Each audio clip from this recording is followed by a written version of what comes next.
नमस्कार दोस्तों, स्वागत है आपका आलोक स्टेनो क्लासेस में।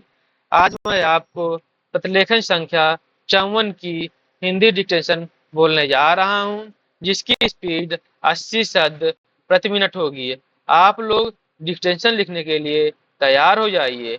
डिक्टेशन अब से 5 सेकंड बाद बोलना प्रारंभ करूंगा। आप डिक्टेशन लिखना प्रारंभ करें। महोदय, उस जमाने में रेलवे कर्मचारियों को भड़का कर के हड़ताल करना और फलस्वरूप एक ऐसी व्यवस्था पैदा करना जिस कारण बंगाल के पीड़ित लोगों की सहायता न की जा सकी, उचित कार्य था। लेकिन यह कार्य मेरे घर के भाइयों ने किया था। मेरा कहना है कि केवल उपदेश से काम नहीं चलता।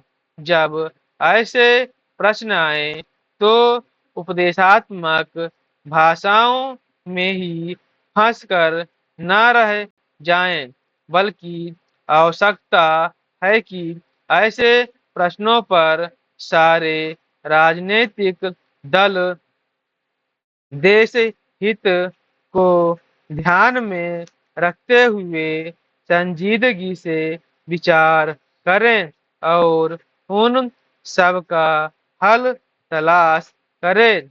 आज श्री वाजपेयी ने प्रधानमंत्री पर कुछ आक्षेप किया।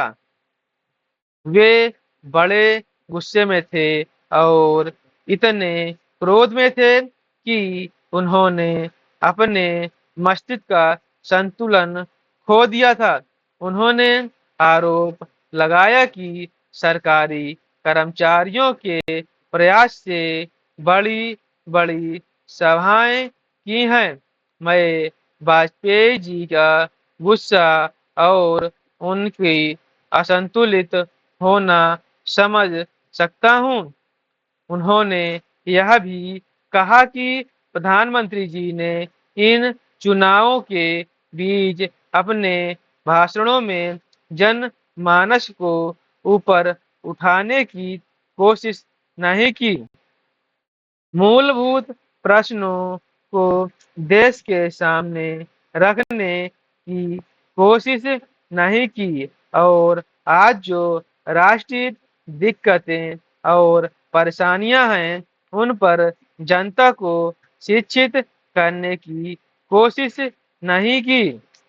प्रधानमंत्री ने अपने चुनाव भाषणों में देश के अंदर जो शक्तियां राष्ट्रीय एकता को भंग कर रही हैं, धर्म से धर्म के नाम पर, जाति के नाम पर, भाषा के नाम पर या क्षेत्रीयता के नाम पर संकीर्णता की भावना पैदा कर रही हैं। जनता को उनसे सजग किया। प्रधानमंत्री जी ने इस बात को अनुभव किया था कि उत्तर प्रदेश, बिहार और उत्तर भारत के समस्त हिंदी बोले बोलने वाले इलाकों में जनसंघ संकीर्णता की भावना का प्रचार कर रहा है। जिस प्रकार से जनसंघ सांप्रदायिकता की भावना को बढ़ावा दे रहा है, राष्ट्रीय शक्तियों को तोड़ने की नीति चला रहा है, उससे हमारे राष्ट्रीय मूल, राष्ट्रीय नीतियां और राष्ट्रीय एकता खतरे में है। इसलिए प्रधानमंत्री ने जनसंघ के ऊपर इस बात का प्रहार किया था कि वह सांप्रदायिक शक्ति है और उससे जनता को समाधान हो जाना चाहिए। आज जो वाजपेयी जी का गुस्सा है उसको हम समझ सकते हैं। उन्होंने एक सपना देखा था, एक सुनहरा सपना।